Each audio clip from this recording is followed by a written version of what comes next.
할렐루야. 좋으신 하나님을 찬양하고 영광을 올려드립니다. 여러분 모두를 예수님의 이름으로 축복합니다.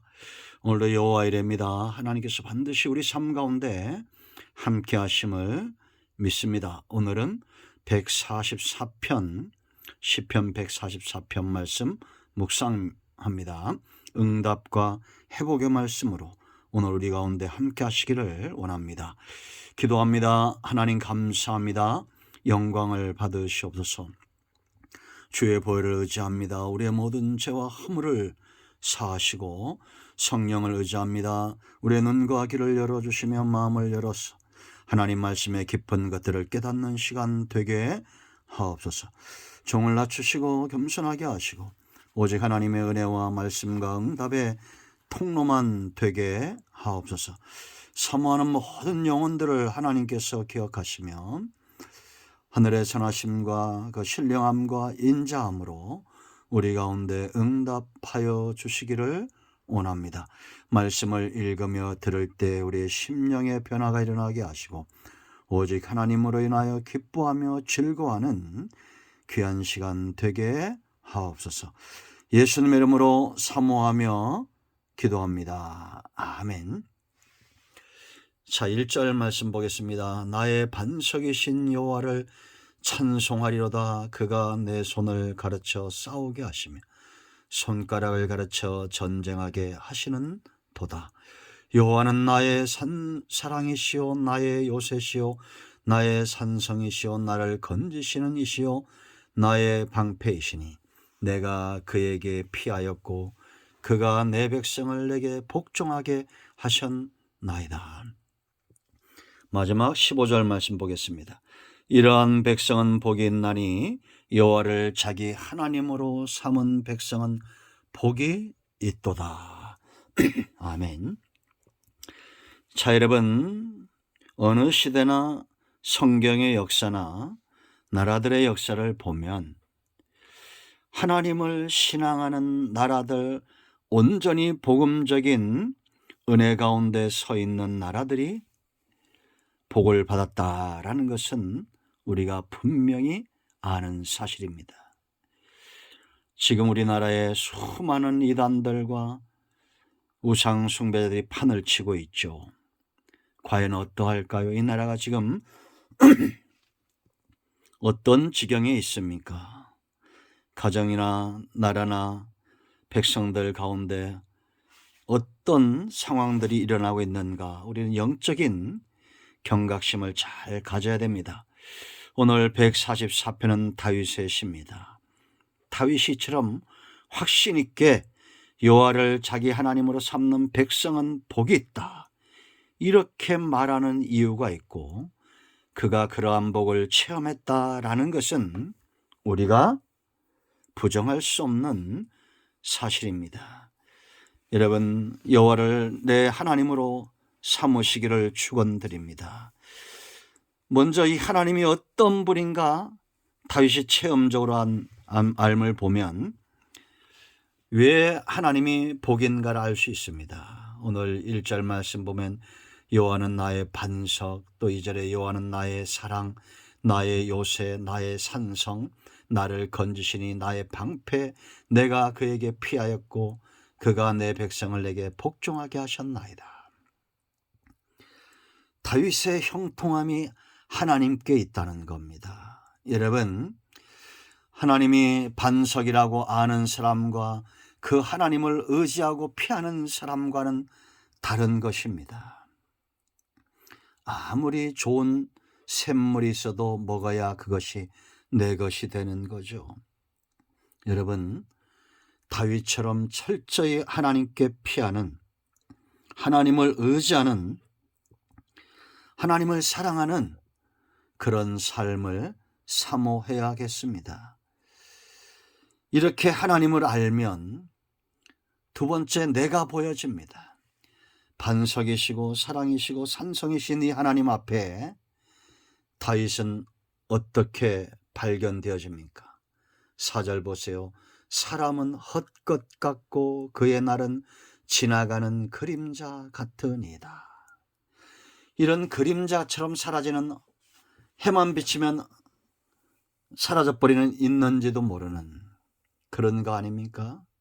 자, 여러분, 우리가 이렇게 하나님 앞에서 보잘것없고 그림자 같은 인생인데, 이러한 인생을 의지하고 사는 것이 얼마나 어리석은 겁니까? 사람의 지혜와 사람의 능력도 웬만큼 힘이 있죠. 사람들은 그것을 붙들고 사는데, 그러나 그림자 같은 겁니다. 다윗은 이걸 깨달았어요. 이 그림자 같은 인생을 하나님이 어떻게 해요? 3절 보세요. 여호와여, 사람이 무엇이기에 주께서 그를 알아주시며 인생이 무엇이기에 그를 생각하시나이까. 그림자 같고 헛것 같은 이 인생도 하나님이 기억해 주시고 하나님이 생각해 주신다는 겁니다. 여러분, 누가복음 5장 1절로 11절 말씀을 보면 베드로가 예수님을 만납니다. 밤이 맞도록 수고했지만 얻은 것이 없는 상황에서 그물을 깃고 준비하고 있는 그때에, 이제는 밤새 그물을 던지고 손질하겠죠. 그때 예수님이 오십니다. 그리고 깊은 데로 가서 그물을 던지라라고 말합니다. 어떤 역사가 일어났는가 우린 잘 알고 있죠. 고기를 많이 잡았습니다.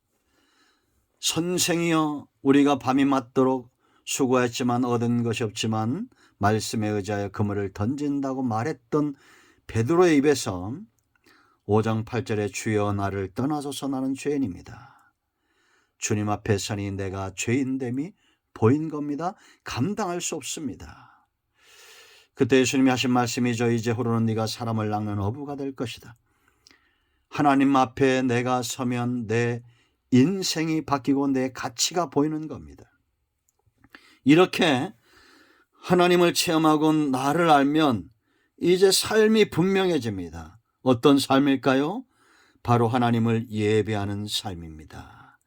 지금 이 144편은 이방, 이 다윗을 항상 대적했던 블레셋, 모압, 암몬, 에돔 이런 나라들과의 전쟁을 치르고 있는 중에 이 시를 쓴 겁니다. 그런데도 다윗은 이 전쟁 한복판에서도 하나님을 예배하는 삶을 살고 있다라는 겁니다. 우리는 어떠합니까? 저도 피곤하면 목사지만 예배가 귀찮아질 때가 있어요. 솔직한 고백입니다. 하루 쉴까, 새벽기도 하루 쉴까 이런 마음이 들 때가 있습니다. 그런데 다윗은 지금 전쟁의 한복판에서 예배를 사모하는데 이유가 있습니다. 하나님이 임재하셔야 이 전쟁에 승리할 수 있기 때문에요. 그래서 5절 보세요. 여호와여, 주의 하늘을 두리우고 강림하시며 산들에 접촉하사 연기를 내게 하소서. 모세의 시내산에 하나님이 강림하셨던 그 사건, 그 은혜를 기억하는 거죠. 여러분, 하나님의 임재가 없는 예배는 샘솟는 예배, 만족의 예배, 은혜의 예배가 될 수가 없습니다. 하나님의 임재를 사모하시길 축원드립니다. 9절 말씀 보면 하나님이여, 내가 주께 새 노래로 노래하며 열줄 비파로 주를 찬양하리이다. 이 전쟁의 한복판에서 하나님을 노래하고 수금을 키며 그렇게 살겠다라는 겁니다. 여러분, 이런 삶을, 어떤 상황에서도 삶을 하나님께 드리는 자에게 하나님은 응답하셔요. 10절 11절 말씀 보세요. 이제 이 전쟁에서 승리합니다. 이방인의 손에서 구원함을 받습니다. 하나님의 오른손이 거짓된 자들의 손을 칠 것입니다. 그리고 이제 평화가 임하죠. 12절 보세요. 우리 아들들은 어리다가 장성한 나무들과 같으며 우리 딸들은 궁전의 양식대로 아름답게 다듬은 모퉁이돌들과 같으며. 전쟁이 일어나서 얼마나 많은 어린아이들이 죽습니까? 근데 이 나라, 이 민족이 그런 위험을 향해서 가고 있어요. 무당들이 판을 치고 이단들이 판을 치는 스스로 선제라고 하는 자들이 이 땅에 드러나고 있습니다.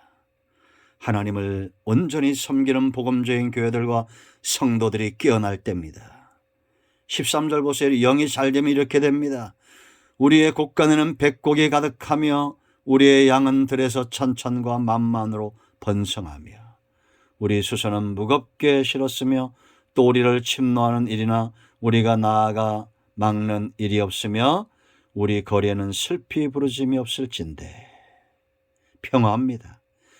이러한 백성이 복이 있다는 겁니다. 여호와를 자기 하나님으로 삼아야 이런 복이 온다는 겁니다. 여러분, 뉴스마다 요즘 자살하는 사람들이 너무나 많습니다. 어려움을 겪는 가정들이 너무나 많습니다. 왜 그럴까요? 영적으로 이 나라에 지금 문제가 있음을 심각하게 진단해야 됩니다.